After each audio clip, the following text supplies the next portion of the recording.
have to do is follow me. Got your hard hat on? Good. Down here.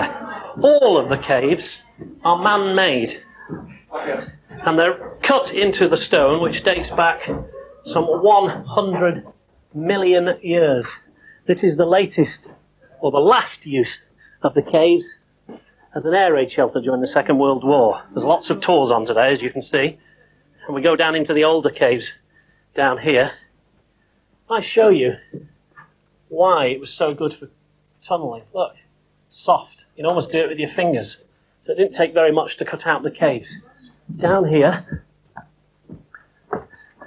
very, very old wells. One there and another one here, which are from the 13th or even 12th century. That's the water table as it is now. It was a lot lower in those days, and they drop a bucket down there in order to get their fresh water.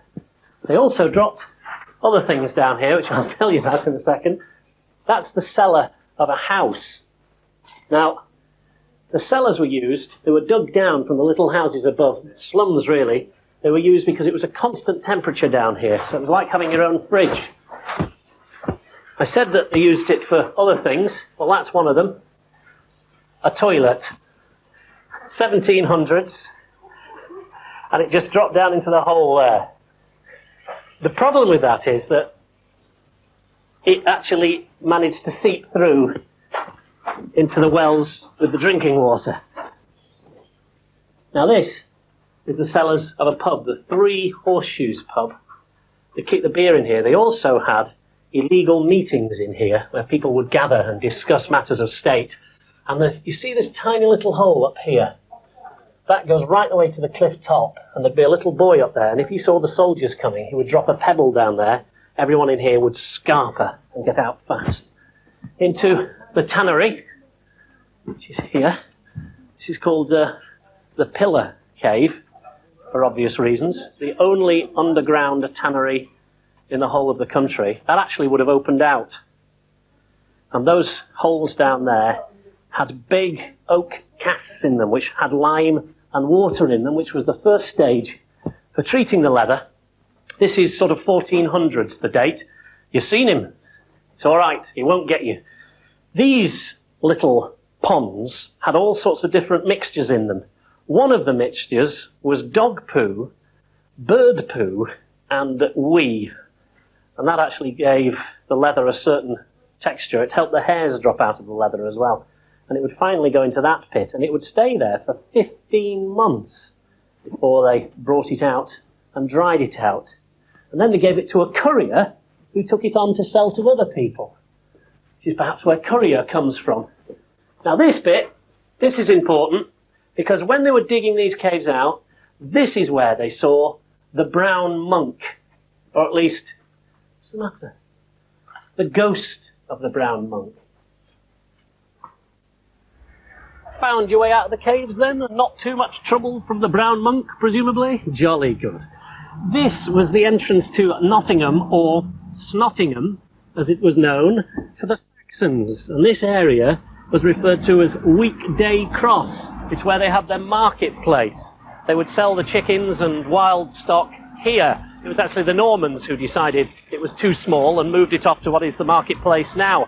The cross is still here, although the rest of the buildings, of course, have gone. It was also the area which was used for hangings. Hundreds of people would turn out for the hangings here.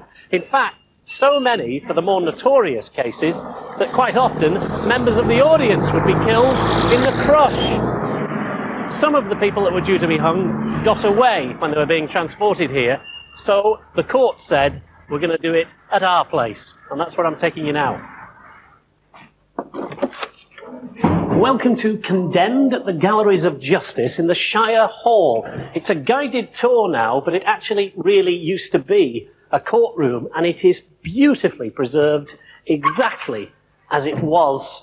Originally built in the early 1800s, it stopped being a court in 1987, and that is George Beck, who was one of the unfortunate lads arrested after the riots when the Reform Bill was thrown out by the House of Lords.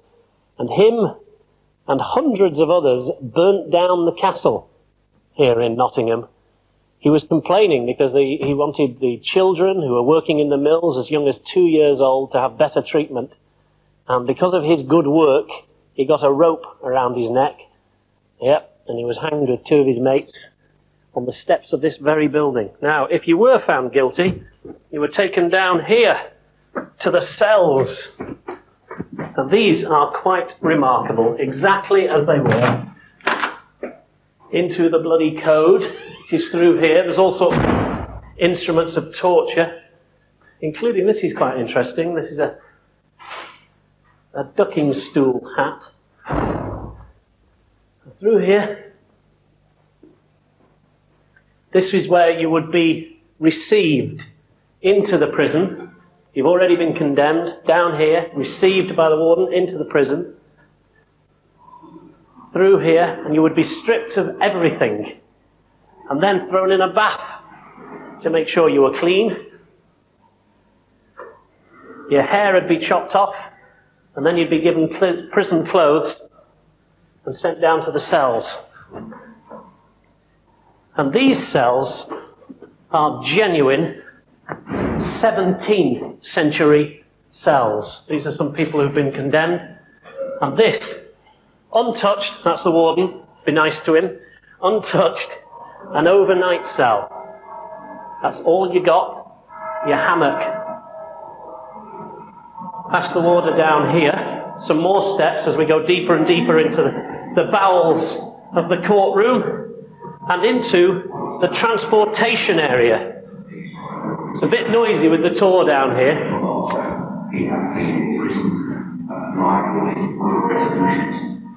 There would have been a chute down here, and they would put the people on the chute and literally just throw them down into boats at the bottom where they'd be transported off to the sea and then deported to other countries. In here gives you an idea of what some of the boats were like and some of the things that they had to do whilst they were on the boats. If you weren't lucky enough to be deported, you might be unlucky enough to come to these. The gallows. That's exactly as they were. That's 3 witches being hung, and that is the trapdoor. And unless you're very careful, matey, down here into the jail warder's room. This was their accommodation, excuse me.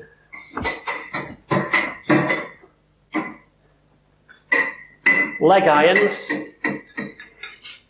It's pretty serious stuff. You weren't going to get out of that. And if you've heard the expression, the pits, before, this is where it comes from. Down there is the pit, and that's where you'd be held before you were transported. And to say it was basic would be an understatement.